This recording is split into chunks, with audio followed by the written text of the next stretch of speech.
Bismillahirrahmanirrahim. Chapter number 2, Sound. What is meant by echo? When sound is incident on a surface, then it bounces back.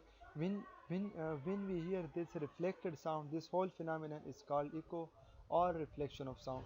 For example, uh, if a person is present in the hall and he says a word, and after some time he hears back the word. This whole phenomenon is called echo. What is the science of echo? We will study it in detail. Our brain is able to differentiate two same sound waves when the difference between them is zero point 0.1 second.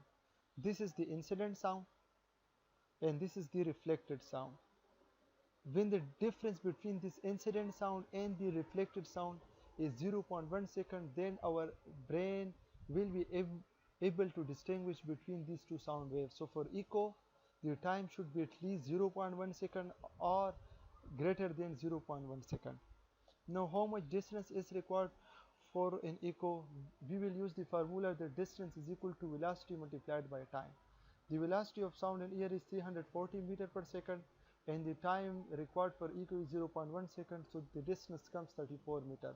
It means that the sound should travel at least 34 meter distance in order uh, to create an echo.